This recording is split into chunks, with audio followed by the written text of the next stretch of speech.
I'll wake up in the morning feeling like P. Diddy. Grab my glasses, I'm out the door, I'm gonna hit the city. But before I leave, I'll brush my teeth with a bottle of tea. Cause when I leave for the night, I'm gonna look real pretty. But stop! Without any transportation, what am I going to do?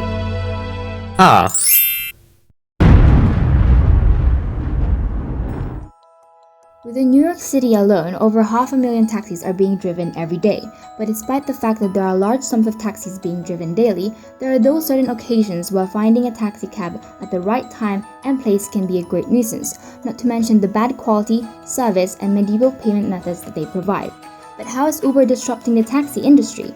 People are now looking for a new modern advancement that can satisfy the consumer who are seeking a more efficient system that integrates a friendly-based interface. Estimated $17 billion, Uber has greatly disrupted the orthodox taxi cab system by using real-time geolocalization to strip customers away from the taxi industry.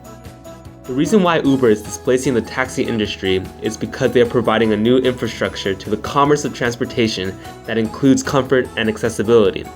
Under fleet management, which is quite simply the management of a company's vehicle, taxi drivers have to pay large sums of money to associate themselves with being a yellow cab.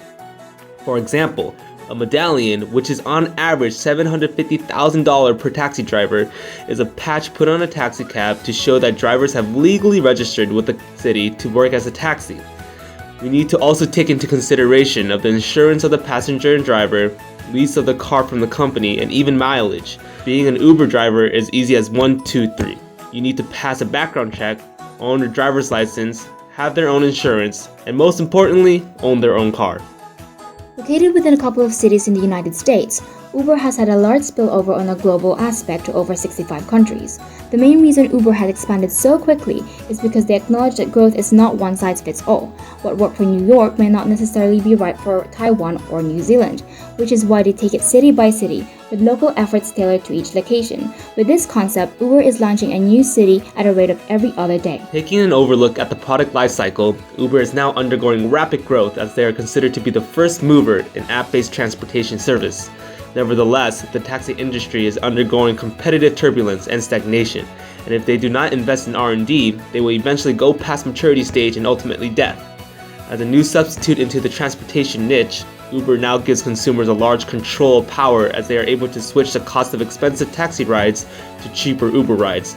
The service difference between Uber and taxis allow buyers to concentrate on the substitute product as they are given new options.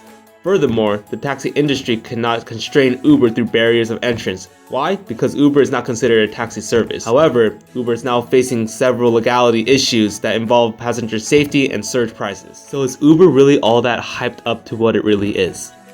Surge pricing happens when there's high demand for Uber vehicles in a particular area.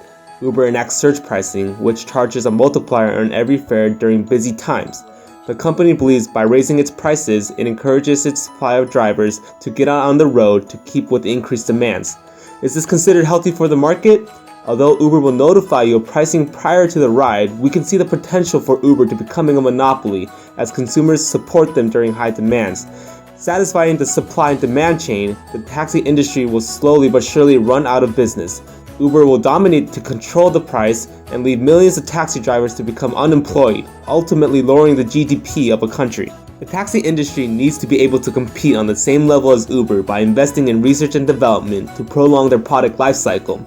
Governments need to be able to make new laws and regulations in regards to this new niche of the market, creating barriers to allow fair market competition. Looking at the root of the problem, taxis need to be able to be accessible in high times of demand while providing the same comfortability and reliability that Uber provides. In conclusion, Uber is an innovative mode of transportation that has disrupted the taxi industry. Expanding at an exponential rate, Uber will continue to look to grow their business through cultural adaptation.